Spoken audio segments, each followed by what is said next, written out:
Hey, Jacques Aubin, bienvenue dans le podcast Humain d'exception. Salut Je suis Benoît. vraiment content de te recevoir aujourd'hui dans le magnifique studio pour avoir une magnifique discussion humaine sur ton histoire, évidemment, mais sur tout ce qui est beau et bon aussi pour l'humain. Hein, le podcast Humain d'exception, il sert à ça. Il sert à partager un peu nos vécus, nos histoires, mais en même temps de pouvoir ouvrir la discussion sur le développement personnel, sur le développement du potentiel humain, ce qu'on a beaucoup en commun, nous deux. Jacques, je fais rapidement une petite introduction pour les gens qui ne te connaissent pas. Oui. Si je me trompe, tu me corriges, je sens bien à l'aise. Donc, Jacques, tu es formateur, conférencier, coach en santé, mieux-être, puis dans le développement du potentiel humain, ce qui est très en commun avec moi, évidemment. Oui. Tu as également, tu sais, moi, j'aime ce que tu as écrit. Je pense que c'est sur ta page Facebook que j'ai pris ça. Tu as écrit que tu aides les gens à surmonter les défis de poids, d'estime de soi, surtout aussi. Ça, j'aime beaucoup. Je veux qu'on en parle dans l'épisode aujourd'hui. Et aussi de réussite en santé totale, en santé globale. Je pense que tu as une belle euh, façon de voir la santé, que c'est pas juste au niveau du poids, on va en parler. J'ai dit des formateurs conférenciers. Tu participes, mon Dieu, quand je t'ai rencontré il n'y a pas si longtemps, là, tu me parlais que tu fais des marathons, tu as fait des triathlons, tu as été où tu dois l'être encore, un Ironman aussi. Oui. J'ai lu aussi dans un article, ça date de quand même une couple d'années, mais tu as fait une course à relais à Montréal, New York, une affaire de Ouais. même, une affaire de fou comme ça. Ouais, exactement. C'est En fait, c'est cher. les courses à relais, j'en ai fait 4, puis c'est comique parce que cette semaine, j'étais justement en train d'en établir une nouvelle qu'on va faire cet été. OK. Mais courir Montréal-New York, c'est dans le fond courir à relais sur 650 km par la vieille route, la 9. OK. Des relais d'approximativement 10 km. Quand même, hein? Puis quand tu finis ton relais, tu rentres dans le véhicule, tu te laves à la petite débarbouillette humide, tu mets ça dans les sacs Ziploc pour pas que ça sente mauvais, tu te changes, Tu repars. non, tu conduis, tu OK. copilotes, tu vas faire un petit dodo, tu manges, puis tu repasses à la route pour OK. rire après. OK. Ouais. Je vais s'approcher un petit peu de Donc, ça, c'est tout le temps des relais, même dans ton efficacité Oui, c'est ça, exact. tout le Même long de si la tu cours journée. pas, tu es quand même dans un relais quand même. Exactement. Tu as le relais OK. de la conduite, le relais de manger. Il faut que tu t'assures que tout arrive comme il faut. Puis pour les autres participants aussi, pour que tout le monde réussisse ensemble, ce défi-là. Ouais. OK. Excellent, excellent. Ça, c'est très cool. Puis, tu sais, aujourd'hui, tu es conférencier, entrepreneur, tout ça. On s'est croisés, nous, dans un événement d'une amie en commun, Oui.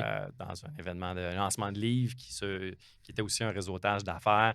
On avait été par un exercice que Catherine avait organisé dans cet événement-là, une espèce de mix. Tu sais, on avait des numéros, puis il y avait une autre personne qui avait le même numéro.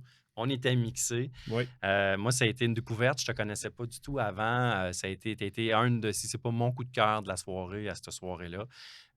Puis c'est là que tu m'as raconté un petit peu ton histoire. Puis j'ai dit, Colin, faut que tu viennes me parler. Puis tu sais, au-delà de tout ce qui est de ton succès en affaires, au niveau du coaching, des formations, des conférences, ça n'a pas toujours été beau comme ça dans ta vie, right? Ben non. Puis, On devient autre chose en vieillissant parce qu'on est passé par un chemin en particulier. exact. Puis le mien, ben, il a été pavé d'épreuves qui ont fait et qui ont permis de faire qui je suis aujourd'hui. Mais oui, ça a été un parcours assez atypique. Exact. Puis j'ai lu quelque chose dans, je ne sais pas si c'était le Journal de Montréal ou le Nouvelliste, un article qui a été écrit sur toi. Mm. Ma blonde avait fait des recherches au début parce que elle aussi, tu étais son coup de cœur de la soirée. Ah Puis oui. elle m'avait dit, est-ce que tu sais que Benoît, cet homme-là, il a perdu énormément de poids dans sa vie. Puis j'étais comme, il me semble qu'on n'avait pas parlé de ça quand on s'était parlé. Fait que là, je t'allais faire des recherches un peu, puis pourquoi je dis que ça n'a pas toujours été beau comme ça de ton côté, c'est que j'ai bien lu quand j'ai lu là, que tu étais au-dessus de 400 livres là, dans une période de ta vie, puis tu as Mhm. perdu, je ne sais pas combien, au moins au-dessus de 200 quelques livres, de 255 livres, je pense. Oui. 415 en fait à À 190. 190, 225 livres, ouais. c'est énorme. Puis je veux pas juste parler de ça aujourd'hui, Ouais. évidemment, mais je veux parler de quelque chose parce que je trouve que la façon que toi, tu t'es sorti de ça, parce que pour vrai, on se sort, je pense, d'une situation comme ça. Tout est la preuve vivante que c'est possible. Tu n'as même pas eu de chirurgie. Ça a été vraiment. Je ne sais pas si c'est le bon mot, puis c'est pour ça que je veux que tu m'en parles. Tu sais, est-ce que c'est se prendre en main ou il y en a que c'est pas possible de se prendre en main par rapport à ça? Le mot prendre en main prend toute sa force, mais c'est pas juste prendre en main sur le facteur du poids. C'est le prendre en main sur la transformation, puis le mot est important, transformation. Tu sais, Hmm, il faut que tu acceptes d'apprendre dans la hmm, position où tu es j'aime ça. pour te transformer. Puis, dans mon cas à moi, j'ai découvert que j'avais des blessures d'enfance profondes que je cachais, que j'abriais. Puis, à travers le temps, quand c'est arrivé ce moment-là, ben j'ai comme analysé ma situation, puis j'ai fait comme où tu meurs, où tu t'acceptes de te transformer, où tu acceptes de travailler sur chacun des aspects de ta vie qui ne fonctionnent pas. Émotionnellement, tu ne vas pas, tu consommes trop d'alcool. Tu as réussi à arrêter de fumer il y a quelques années, mais ça n'a pas été, tu sais, tu n'as pas Mhm. accumulé les victoires après. Tu as continué à vivre dans l'échec. Comment on fait pour accumuler les victoires? Puis comment on fait pour se transformer? Puis, ben, tu vas chercher, tu vas apprendre de d'autres. Tu regardes d'autres gens faire. Tu écoutes, tu fais de la lecture, Exact. puis tranquillement, ben, je pense que tu installes dans toi les choses que tu veux installer, puis tu désinstalles ce que tu veux plus. Un bon vieil ordinateur. Ouais, comme un bon Control Alt Delete puis Exact, exact. parce que tu le dis très bien, tu sais, c'est une formation, il faut que tu te formes à devenir cette nouvelle personne-là. Oui. Ça arrive pas du jour au lendemain, puis c'est pas instantanément. Puis, si tu me permets, j'ai lu aussi une phrase que tu as dit dans l'article qui m'a, pour vrai, j'étais assis, fait que ça m'a pas jeté à terre, parce que je suis arrêté debout, mais c'est venu me toucher. Euh, Quand tu as dit que tu pouvais même plus te faire peser chez le médecin parce que la balance, elle allait pas plus loin que 350 livres, puis que Mm, tu es allé dans un abattoir de porc pour pouvoir te peser. Juste de le dire, là, j'ai un frisson. mm. Euh, J'ose même pas imaginer comment est-ce que tu as dû te sentir à ce moment-là. Est-ce que c'était ça ton déclic, ton déclencheur qui a fait que, OK, c'est assez, il faut que je change? Il y a eu plusieurs déclencheurs, mais cette journée-là en particulier est arrivée à peu près psychomique parce que je suis en train d'écrire le livre que ça fait des années que je veux faire, puis tu sais, j'y mets 2 heures tous les jours. Et il y a à peu près 10 jours, j'ai écrit l'épisode de cet Ah ouais, épisode-là de hein? ma vie. OK, bon timing. Puis c'est comique parce que en me mettant au-delà de la situation, en me regardant de l'extérieur, je me rends compte que j'ai passé ma vie à me protéger avec de l'humour. C'est comme ça que je suis venu à bout de rentrer dans l'abattoir à cochon Intéressant. pour demander à la personne de pouvoir me peser sur le pèse-palette qu'il y avait là. Et j'ai compris à travers cette écriture-là, justement, que j'avais vécu beaucoup, beaucoup de honte dans les 10 jours avant de me présenter là. Ça a pris quand même 10 jours Ouais, avant que c'est je me ça. Parce présente que à tu l'abattoir décides entre pas un la visite matin. du médecin Hmm. et pour donner des données au médecin, parce que là, il fallait qu'il calibre ma médication pour la haute pression. C'était quand même une situation importante, tu sais. Euh, c'est un, oui, ça a déclenché des choses en dedans de moi, ça m'a mis en mode réflexion. Puis, plus tu réfléchis à ta situation, plus tu construis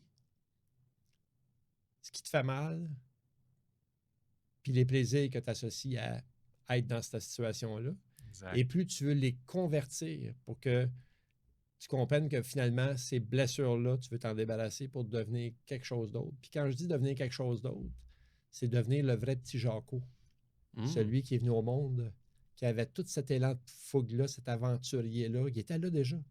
Il était croyant, il était aventurier. Puis il a étouffé par sarcasme de d'autres humains, il a étouffé tout ce qui était.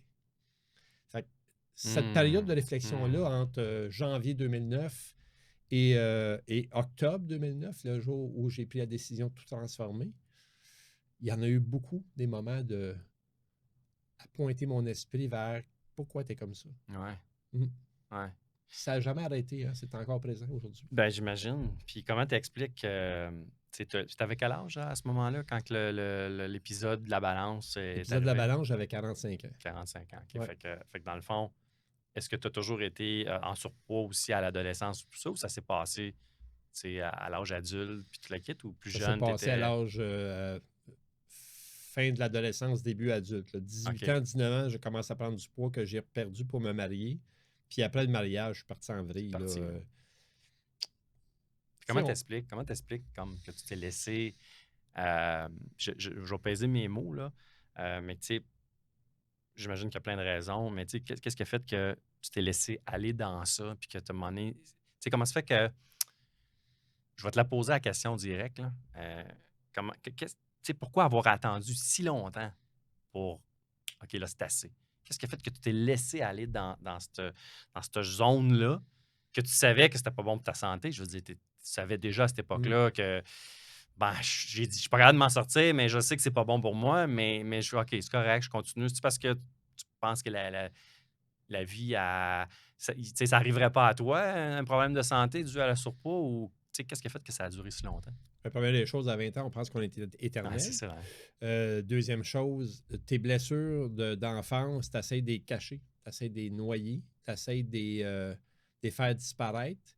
Puis là, tu as ton Mmh. ego qui embarque par-dessus ça. Puis là, tu es un homme, Ouais, un vrai. ouais, c'est ça. Je suis content que Ouais. tu t'en ailles là. Puis tu fumes, tu bois de l'alcool, tu manges trop, c'est pas grave, je suis fort. Puis tu caches toutes les blessures en dedans, dans C'est ton fou, armure hein? de chevalier. Puis un jour, tu n'es plus capable de mettre rien dans l'armure parce que l'armure, elle n'agrandit pas. Elle est jamais là. Elle est rendue à son Elle est maximum, là. rendue à Elle est son rendue, maximum. Puis c'est comme la mauvaise herbe qui engraisse en dedans de toi, ce mal-là. Puis ce mal-là devient un jour quasiment une forme de suicide volontaire. quasiment. À petit feu, à coup d'alcool, à coup de bouffe, à coup de mauvais esprit. Puis c'est comique parce que j'écrivais que malgré ça, je motivais des entrepreneurs à cette époque-là.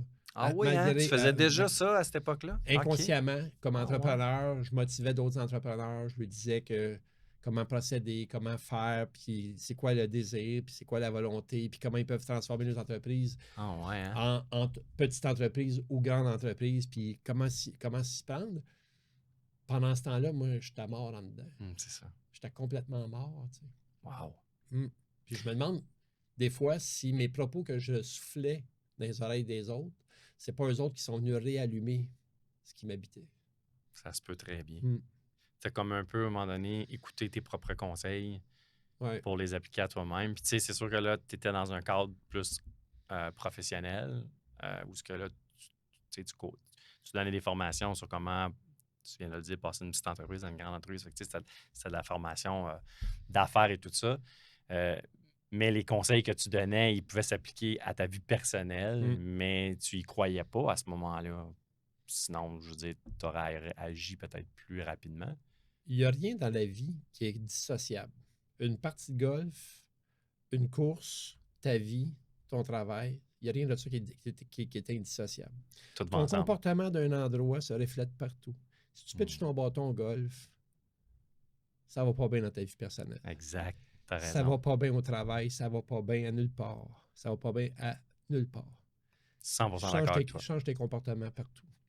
Puis même quand tu penses en dernier de tout que tu n'es pas bon encore au golf parce que tu ne viens pas à bout de la mettre sur le green, le problème, c'est pas la distance, c'est au bout de tes pieds. Hmm. Tu frappes la balle juste un petit millimètre à côté, puis elle s'en va 100 mètres plus loin à côté. C'est fou, Et hein? c'est un millimètre ici. C'est des petites corrections qu'il faut faire dans notre vie pour devenir des plus beaux humains, des humains d'exception.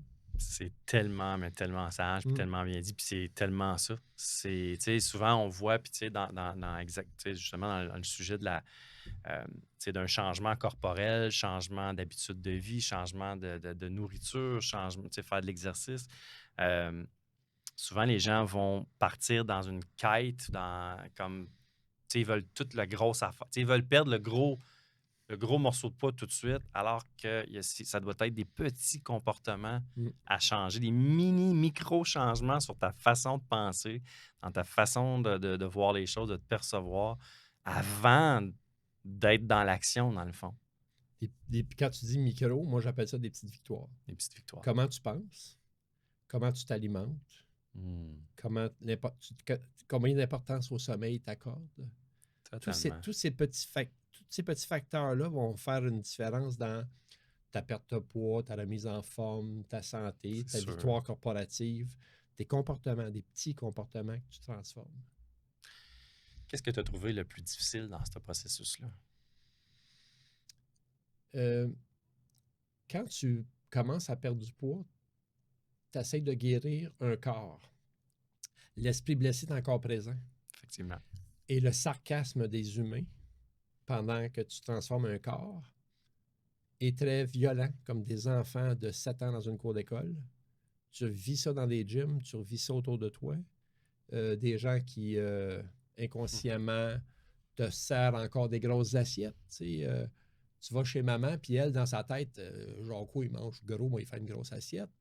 Toi, tu es dans le comportement inverse depuis quelques mois. Exact. C'est inconscient, là. Oui. Mais puis il y a du Oui, sang. les personnes ne veulent pas nécessairement mal faire. Non, C'est ils juste nous qu'ils n'ont aiment. pas cette conscience-là Ils non nous plus. aiment. Oui, c'est exact. C'est en plein Ils ça. nous aiment. Mais ils nous aiment des fois pas de la bonne façon. Par Ben, exemple. c'est inconscient. C'est inconscient. C'est vraiment inconscient. Oui, totalement. Puis il y a le sarcasme humain. Puis ça, c'est la place où j'ai eu le plus de difficultés.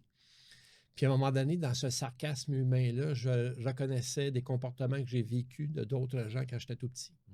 Et ça me blessait. Puis à un moment donné, j'ai fait comme Jacques, tu as donné 45 ans de ta vie à occuper ton esprit, à vivre les opinions des autres. Aujourd'hui, tu vas te décrocher de ça. Ce qui t'a amené à ce que tu es aujourd'hui, c'est le fait d'avoir laissé les autres décider qui tu étais. Aujourd'hui, tu reprends ton pouvoir. Ces gens-là, ils n'en ont pas sur toi. Wow. Prends ton pouvoir. J'adore. Puis c'est ce que j'ai fait. Quotidiennement. J'adore. Le matin à 4 heures, quand j'entrais au gym, à 5 heures, il arrivait 5 gars qui me jugeaient. Qui me jugeaient, qui gageaient contre moi. Le gros, il va lâcher.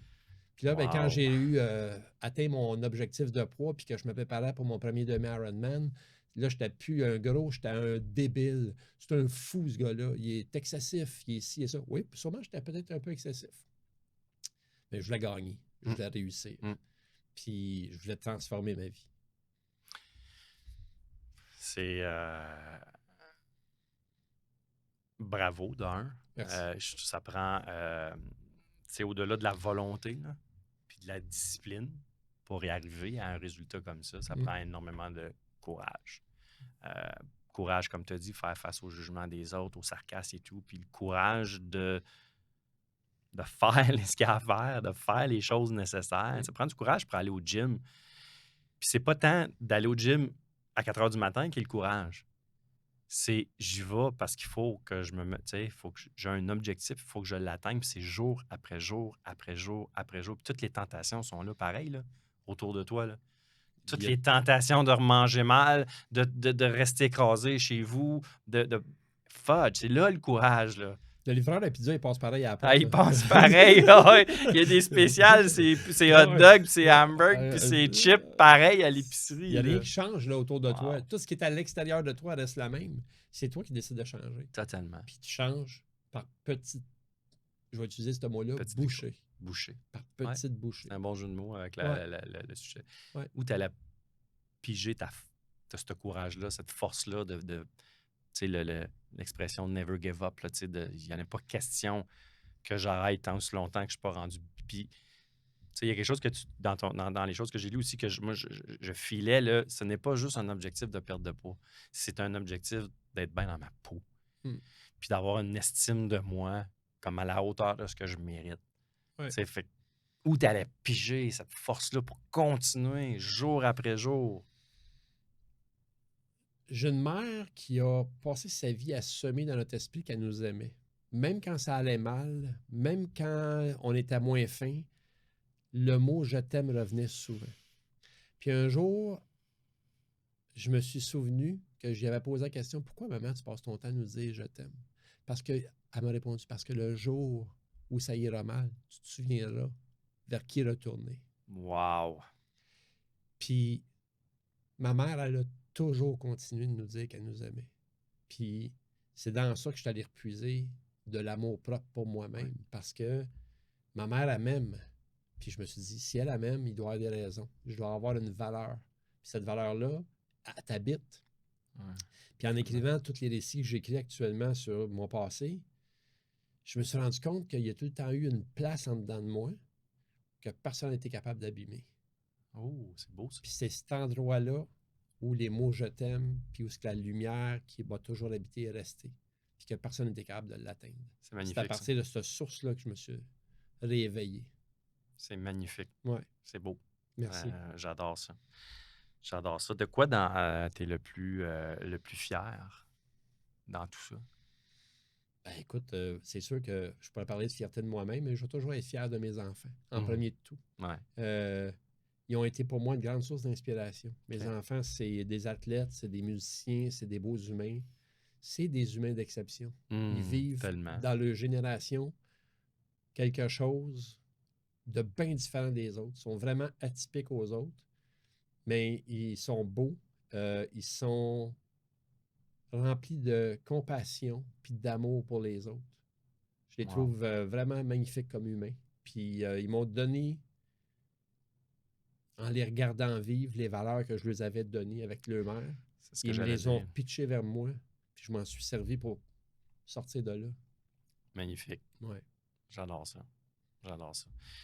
Quelqu'un qui serait, puis tu sais, pas nécessairement juste dans la perte de poids, là, mais tu sais, quelqu'un qui est dans un processus de changement corporel ou de changement d'habitude, même on va aller plus large, changement d'habitude de vie, parce qu'il est conscient que la façon qu'il vit en ce moment, ce n'est pas simple pour lui. Ça peut être au niveau physique, comme ça peut être aussi au niveau psychologique. Tu sais, on voit plein de gens, des fois, qui sont dans des relations qui ne sont pas saines pour eux. Ils le savent, mais ils restent dedans par peur. Hein, on sait, c'est souvent par peur. Fait que quelqu'un qui veut entreprendre cette espèce de chemin-là, euh, de changement, que ce soit au niveau du physique ou peu importe dans ta vie que tu veux changer, puis qui câline, tu sais, ça y va pas, tu sais. Ce serait quoi ton meilleur conseil? Je vais y en donner deux. Excellent. Le premier, occupe-toi pas de l'opinion des autres. Mm. Occupe-toi pas de ce qu'ils vont penser ou prétends pas qu'ils vont penser ça. Si ces gens-là te dirigent vers toi des messages comme ça, c'est qu'il y aura peut-être le désir de faire ce que tu fais. Exactement. Fait que juge-les pas, mais écoute-les pas. Va dans la direction que tu as choisie. Deuxième chose, réapprends à t'aimer. Mm. Parce que la plupart du temps, c'est dans l'amour de soi qu'on oublie qu'on est important. Qu'on oublie qu'on est des humains exceptionnels, Tellement, puis qu'on a une tellement, mission Jacques. ici. Chacun de nous comme une fourmi, comme une abeille, chacun de nous a quelque chose à faire. Moi, mon désir, c'est de laisser une trace positive. Je fais mon possible. Mm. À quel moment que tu as compris que c'était ça ta mission? Quand j'ai entrepris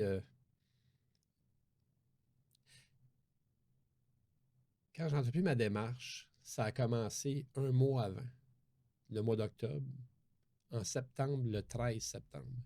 Je suis au stade olympique parce que ma fille court le 5 km. Elle a 13 ou 14 ans à ce moment-là. Puis elle se prépare pour monter le mont Everest à 16 ans, Wow. jusqu'au camp de base.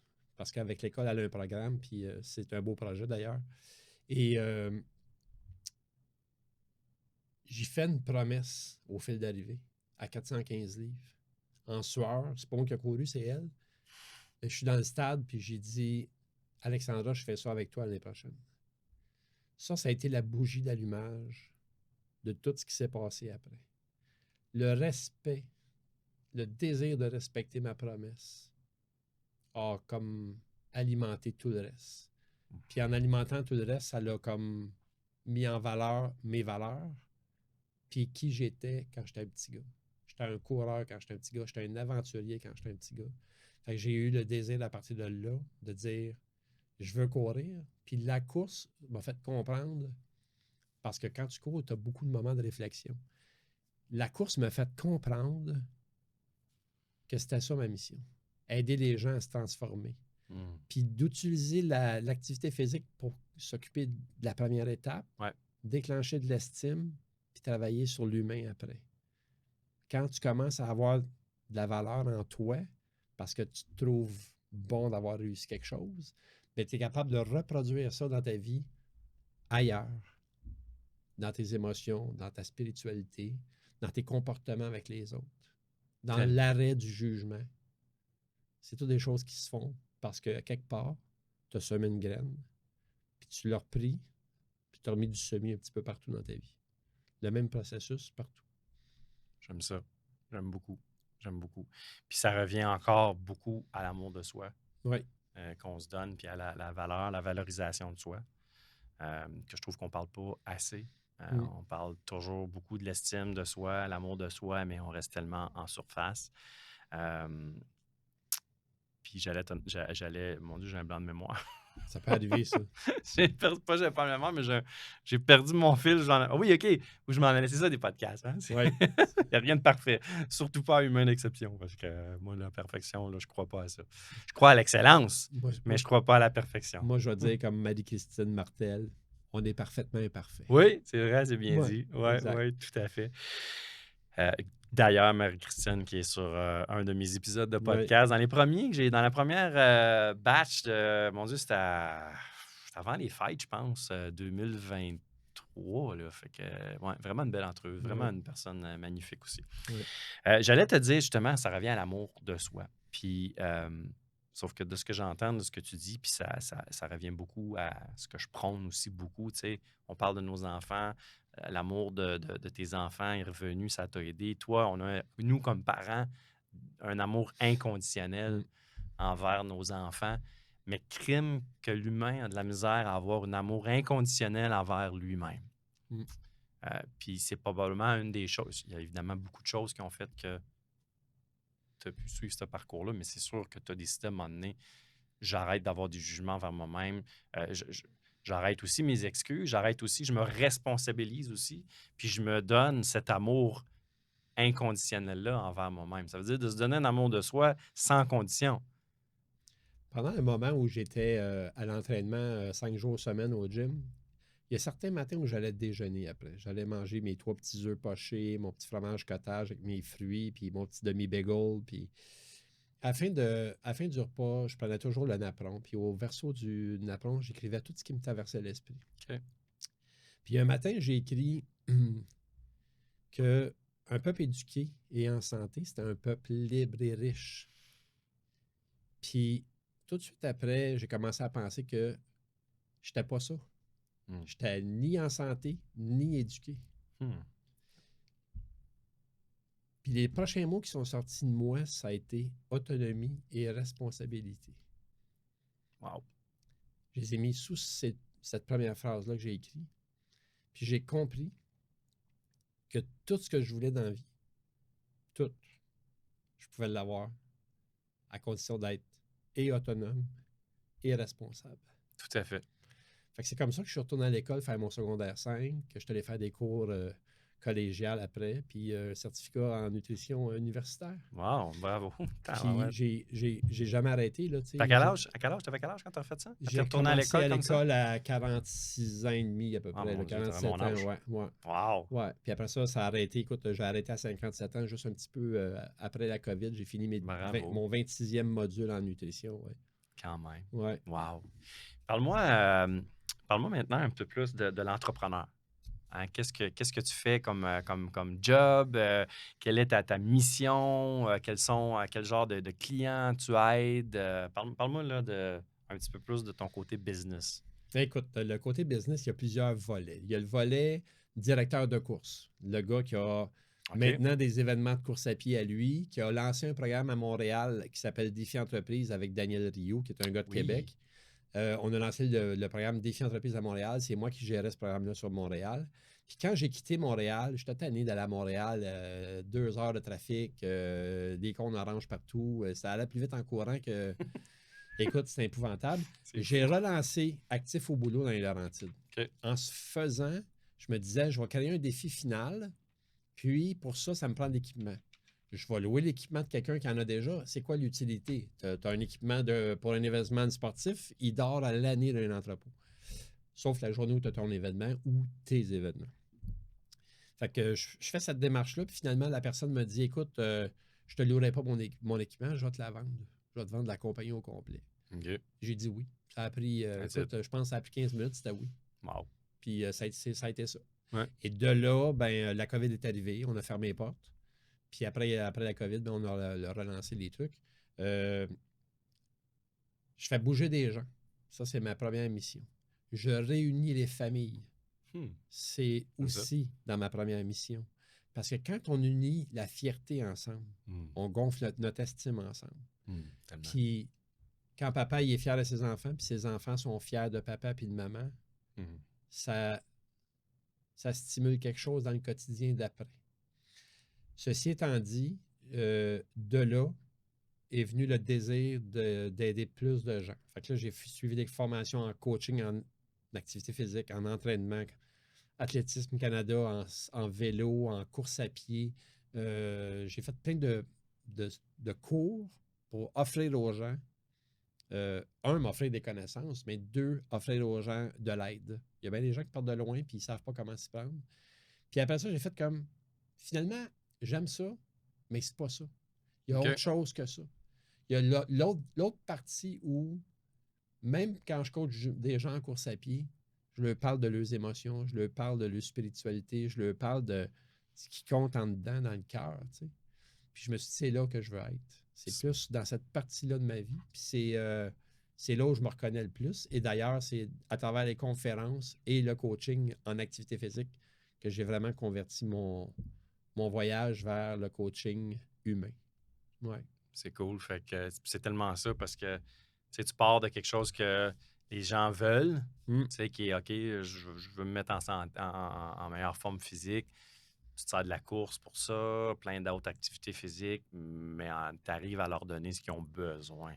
Exact. C'est-à-dire de comprendre des choses sur eux en tant qu'humains, puis de se reconnecter à leur puissance à l'intérieur et tout ça. C'est cool, c'est le fun, hein? C'est Ouais. c'est une Mais belle c'est excitant. mission. Moi, étant aussi dans ça, en aidant aussi C'est l'humain vraiment à. excitant, pense-y. Là, tu sais, Ah non, à chaque jour, j'interviens avec des humains.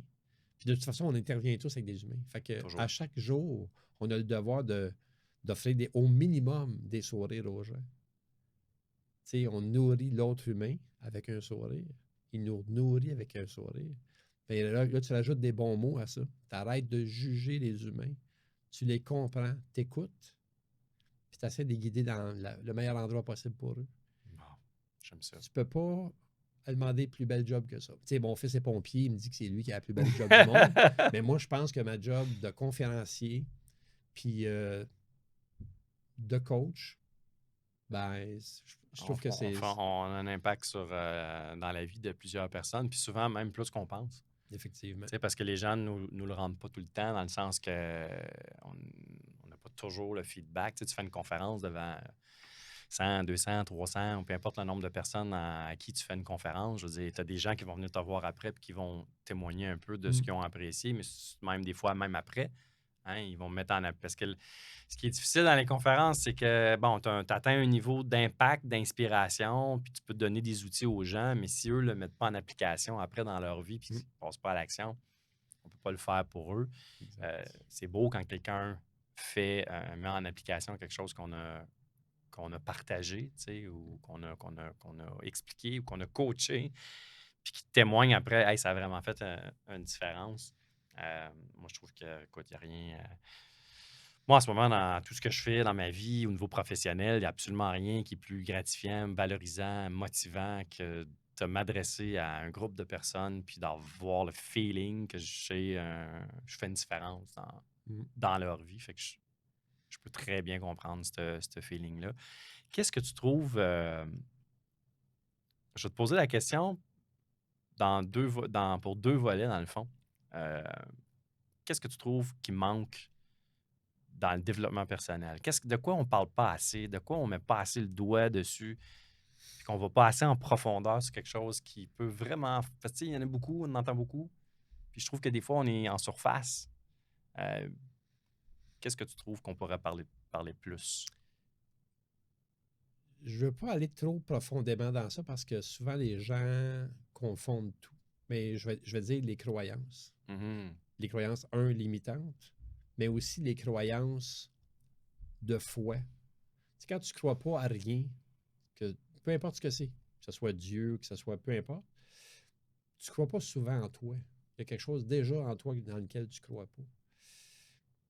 Puis, à mon avis, à moi, je pense qu'on ne parle pas assez de la bébite qui nous anime. Tu sais, je veux dire, la nuit, tu dors, ton cœur est bat pareil, là, tu fais rien pour. Là. Tes ongles poussent, tes cheveux poussent. Je veux dire, ils grisonnent aussi. Oui, Fait que effectivement. tout ça se fait parce qu'il y a un navigateur à bord. Puis ce navigateur-là, lui, il est là totalement et constamment. Tu sais. Des fois, tu peux penser que tu penses. Tu sais. C'est parce qu'il y a quelque chose d'autre en dedans de nous autres, puis on a peur de parler de ça. On a peur Ouais. de parler. Tu sais, au Québec, on a rasé la table au complet. Tu sais, il y avait des affaires qui n'allaient pas dans nos religions puis dans l'expérience religieuse au Québec. Mais il y avait quand même des choses qui étaient bonnes puis qui Ben faisaient du absolument, bien à ben beaucoup absolument. d'humains qu'on a aussi Jeté aux poubelles. jetés aux poubelles. Ouais. Exactement. Tu sais, je veux dire, on a tout jeté aux poubelles. Puis, regarde le monde dans lequel on vit dans le moment. Les gens n'ont jamais été aussi perdus. Effectivement. Je veux dire, c'est pas. Puis perdu, là, c'est comique parce que tantôt, je te disais, il y a un lien entre tout. Ouais. Il va aussi dans tous les sens. Regarde, les gens sont perdus. Regarde les gens physiquement, puis tu as ta réponse sur leurs croyances. 68 Effectivement. de la population québécoise est obèse ou en surcharge pondérale. C'est fou, là. 68 Ouais, c'est énorme. c'est énorme. 6 enfants sur 10 actuellement sont en surcharge pondérale ou obèse avant l'âge de 14 ans. Si tu regardes le tableau, juste de ça, ça t'en dit long sur le désir de connaissance pour transformer ça en santé. C'est juste en santé, les gens ne comprennent rien. Puis c'est parce qu'on leur fait à croire toutes sortes d'affaires. Tu sais. Hey, deviens carnivore, deviens ci, deviens ça. Tu peux-tu juste manger? Juste manger, mais arrêter quand c'est le temps. Juste mastiquer, puis goûter, puis déclencher les glandes salivaires comme il faut partout dans la bouche pour envoyer des messages au cerveau de jouissance, du plaisir de manger. Puis le litre et demi que tu vas avaler de salive qui va être un outil de digestion. Les gens, puis quand tu dis Les aux gens ne gens, savent pas ça. les gens ne savent pas ça. Les gens, ils ne comprennent pas quand on leur dit le sucre. Le sucre, le monde, ils voient des cubes de sucre blanc ou brun. Le sucre, c'est des pâtes alimentaires, c'est du riz, c'est plein de. C'est des hydrates de plein de carbone. choses. Tu achètes de la saucisse, il y a du sucre caché dedans. Il y a des de bons la sucres. farine. Il y a des bons sucres, puis il y a des sucres Ouais, il y transformés a des qui sont bons sucres, moins des bons. mauvais sucres, Ah puis ouais. les gens ne mangent pas de la bonne façon, dans c'est le ça. bon ordre des choses. Puis à la fin de la journée, ils prennent du poids. Mais ce désengagement-là physique, il est apparent dans le désengagement spirituel, dans le désengagement émotionnel. Les gens se cachent, ils fuient, ils ne veulent pas vivre la vie parce qu'ils ont peur de la mort. Mais ça, c'est terrible, tu sais, je veux dire, de pas vivre la vie parce que tu as peur de la mort. Tu vas jamais vivre, là. Je veux dire, fudge. Tu sais, je comprends qu'on vient au monde pour mourir un jour, mais crème, on peut-tu profiter au max du parcours, puis tu sais, vivre sa vie là, à fond. Là. Tu sais, je vois souvent, là, je me souviens pas avec qui j'avais cette conversation-là, mais tu sais, il y en a des gens qui disent ah, là, vivre sa vie, là, c'est faire des gros voyages, puis avoir des grosses bébelles, puis toute la patente. C'est pas, ça se passe en dedans, là, ça se passe pas à l'extérieur. Là. Si c'est pas beau à l'intérieur, là, Ça ne sera jamais beau en ça noir. sera jamais beau à l'extérieur. Puis c'est ça, vivre. Puis si tu à dis, fond, ça, là. si tu passes ton temps à dire demain, là, ben le mot demain va être encore demain. Ah mon Dieu. Je t'en OK. parle d'un domaine. Connais-tu, je l'ai eu dans mon podcast récemment, il n'y a pas longtemps, Raymond Brisebois. Connais-tu coach Raymond Brisebois? Non, je ne connais pas. Ça va t'intéresser. Il a gagné plein de prix Toastmasters, puis l'autre affaire, là, qui sont les conférenciers là, professionnels, puis le kit. Là. OK. Puis justement, il a gagné une grosse compétition. C'est pas la compétition nationale, ou sinon c'est provincial. Mais en tout cas, un bon level, là, tu sais.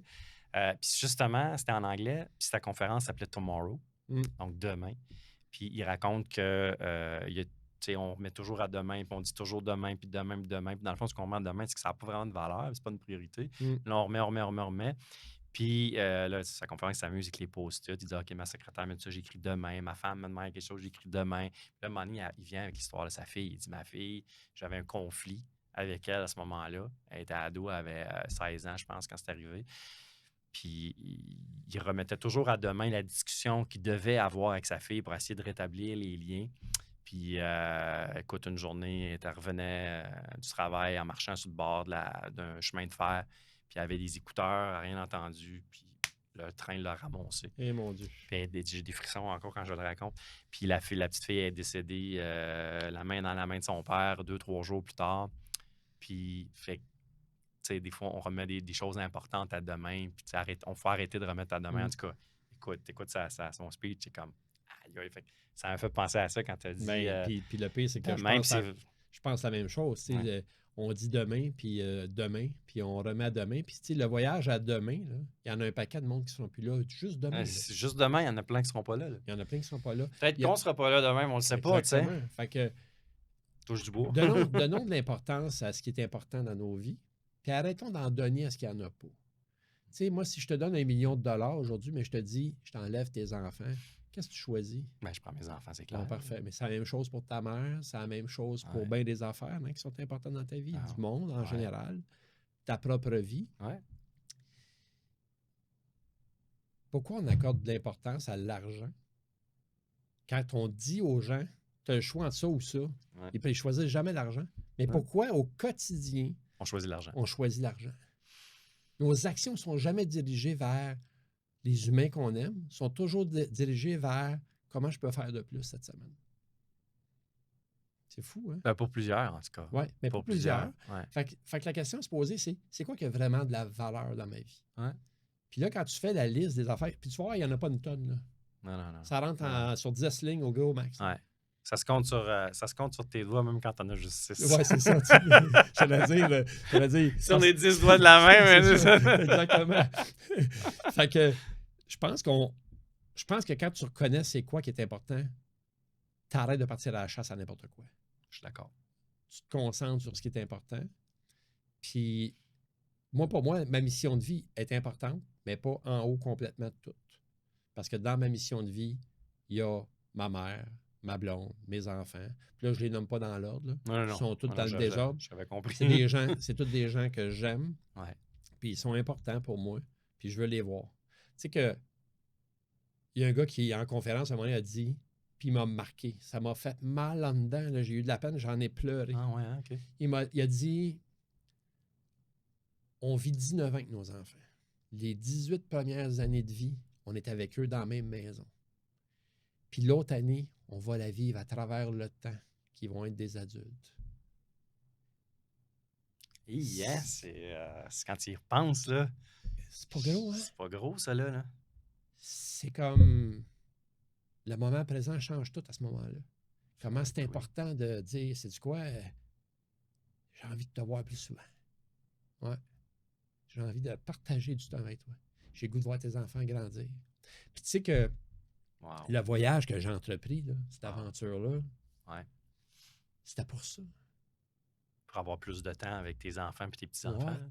Avec l'espoir d'avoir des petits-enfants. Voir mes enfants se réaliser, pour moi, c'est devenu comme une affaire hyper importante. Puis là, je les vois se réaliser. J'aimerais ça les voir plus souvent se réaliser. J'aimerais ça les voir plus souvent, point.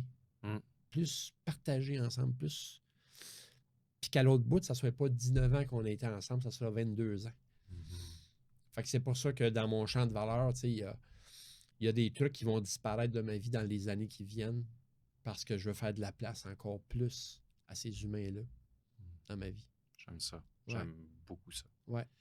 Fait que tu sais, le Jacques multitask, là, le couteau suisse que tu vois dans le moment, il va sûrement perdre sa cuillère et sa fourchette. C'est ça. Il va garder le cure-dent, mais le reste, il va prendre la barre. Je vais commencer à faire du ménage parce que ce qui me plaît le plus dans ma vie, c'est d'être en contact avec les humains. Gérer des événements de course à pied, c'est 12 mois par année. C'est sûr. Pour vivre une avant-midi ou une journée avec tous ces humains-là que tu veux faire bouger. Fait que je vais trouver des gestionnaires, je vais trouver quelqu'un qui va prendre la relève de ces événements-là. Puis je me présenterai à la journée de l'événement. Je vais créer une OBNL avec ça. Je ne sais pas encore, je n'ai pas trouvé la formule magique dans ma tête. Je lance ça. Tout le monde nous écoute? Oui. Je lance ça.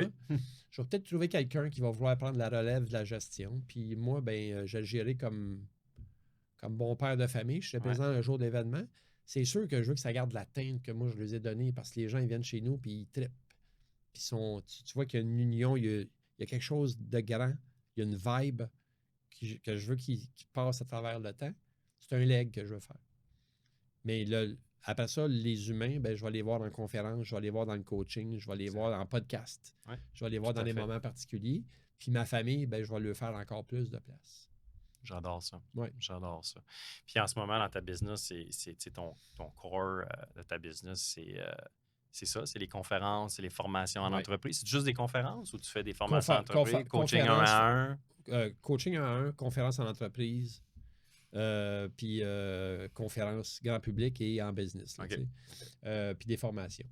Euh, je voulais me lancer, honnêtement, sur les réseaux sociaux, le genre, un genre de coaching en ligne.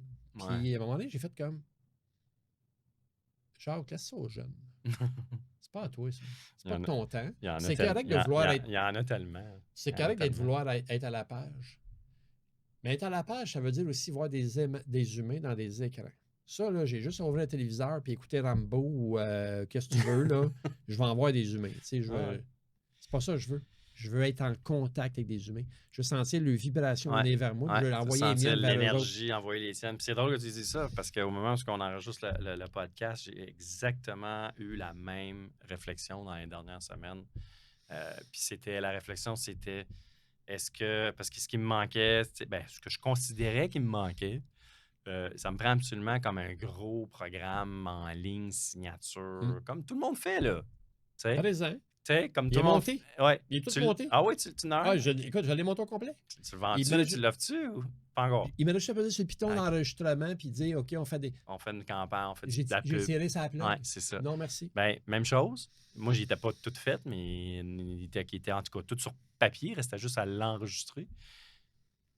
Puis je me suis arrêté et je me dit, là, Benoît, est-ce que tu es en train de faire exactement ça parce que toutes les autres qui sont dans ton domaine font ça, ou Mhm. c'est vraiment ça que tu veux faire et qui te fait vibrer? Et là, j'ai fait exactement ce que tu as dit tantôt, que des fois, on accorde un peu trop de valeur à ça. J'ai extrait de l'équation l'argent. Mm. Parce que c'est payant à faire ça, là, Ouais. ces affaires-là. C'est pas tout le monde que c'est payant. Il y en a que ça ne fonctionne pas, mais si ton programme est bon, ton produit est sharp, tu fais vraiment un changement, tu aides vraiment les gens, puis tu as un bon prix, puis tu es bon en marketing un peu, ça fonctionne bien, là. Mais j'ai dit, moi, ce qui me fait triper, là, c'est ce qu'on fait aujourd'hui, Mm. là, puis c'est d'aller faire des conférences, c'est d'aller... je veux faire du coaching plus à grande échelle. Mais je dis, c'est quoi qui me fait triper le plus? C'est exactement ce que tu viens de dire. C'est d'être en contact avec l'humain. Mm. C'est d'être physiquement dans la même salle, dans la même aire, dans le même environnement, puis de pouvoir être à l'écoute de l'humain, puis de comprendre c'est quoi son challenge, puis moi de l'aider à se libérer de ce qui le bloque, ce que moi j'appelle des fameuses béquilles invisibles qu'on a au niveau Mm. du mindset ou au niveau de nos émotions, puis de toutes nos croyances limitantes, puis nos peurs, puis etc., etc.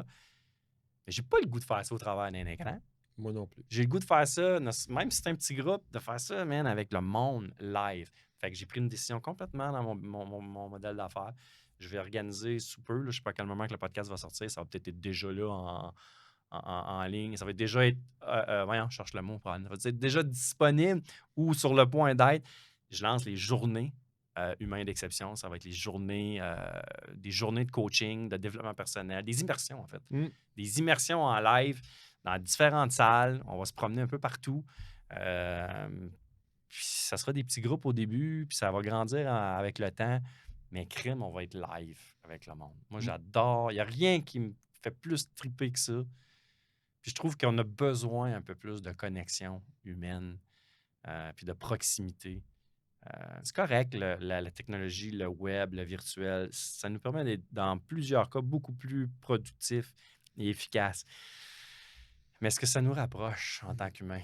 Absolument pas. Pas pantoute. Non. Mais écoute, moi, j'ai l'impression que ce qu'on vit depuis la COVID avec tout ce qui est virtuel au niveau du coaching, de la formation, des conférences, et appelle ça comme tu veux, je compare ça à une carte de guichet automatique.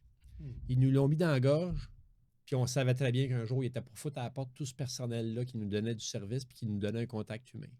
Mais la COVID a permis que le virtuel vienne fort.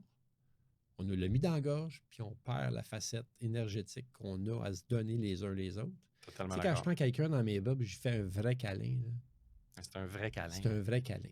C'est pas un pouce en l'air ou un cœur dans Exactement, l'écran c'est Zoom. ça. Là, Exactement, on n'est pas sur Facebook. là. Non, c'est ça, Tu sais, exact. j'ai un humain devant moi, puis je sais qu'au Ouais, tellement. moment prescrit, ça lui a fait du bien que je dépose quelque chose sur cette personne-là avec une main, un câlin, n'importe quoi. Totalement. Fait que c'est Totalement. vers ça que je vais aller. L'autre affaire, c'est que je me rends compte que je suis de plus en plus en harmonie avec l'idée de ne pas vouloir mener le show. C'est-à-dire que, ben oui, je suis un meneur, je suis un entrepreneur, comme bien d'autres entrepreneurs, mais j'ouvre mon esprit de plus en plus à travailler en collaboration, d'aller déposer ce que j'ai à offrir à d'autres groupes, à d'autres gens. Je le fais avec Chantal Lacroix pour une deuxième fois dans quelques semaines. Wow. Je fais ça de bonne foi parce que les gens qui sont devant moi, ils ont besoin de recevoir. C'est pour ça que je suis là. Hey, c'est tellement bien dit. Je te dirais que je rajoute rien à ça, Jacques. C'est magnifique ce que tu as dit. Je te remercie beaucoup d'avoir donné de ton temps Ça me fait plaisir.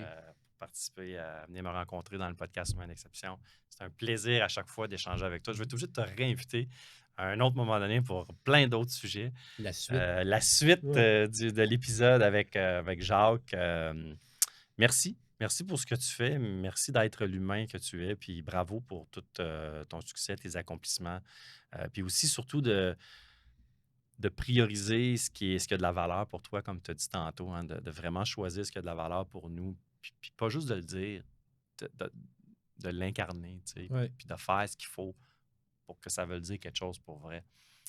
Moi, j'ai trouvé ça magnifique. Super bel entretien. Je suis super content. Puis j'ai déjà hâte qu'on se revoie dans un futur très, très, très rapproché. Qui sait, peut-être se croiser dans des événements ou peut-être être même un jour, peut-être sur une scène commune. Ou, On va trouver une collaboration. on va trouver une collaboration. Ben, super. absolument. Excellent. Ben Yep. écoute, Puis merci. bravo Merci d'être là. de faire les week-ends d'hommes d'exception. Je trouve ça sharp ce que tu fais. Merci, c'est gentil. Oui, c'est vraiment un beau projet, ça. C'est un Puis il y a beau projet. tellement de choses qu'il y a dans le développement personnel. Tu sais, on va se le dire, plus pour les femmes, puis il n'y a pas rien, en tout cas, j'en ai pas vu, moi, au Québec, qui est vraiment... C'est dur de déplacer des hommes. Oui, tout à fait. On travaille fort pour casser, percer l'ego un peu. Les là. femmes remplissent nos salles de conférence, Ouais. ils remplissent nos salles de formation. Ouais. Tu as 1, 2, 3 Mais hommes sur 100 personnes. Puis pourtant, les hommes en ont autant Ils besoin. en ont sinon plus de besoin. Effectivement. Ouais. Excellent. Fait que Ben, merci de faire l'avoir ça. mentionné. Merci, Merci. c'est apprécié. Merci beaucoup tout le monde et on se revoit sur un prochain épisode du podcast Humain d'exception. À bientôt tout le monde.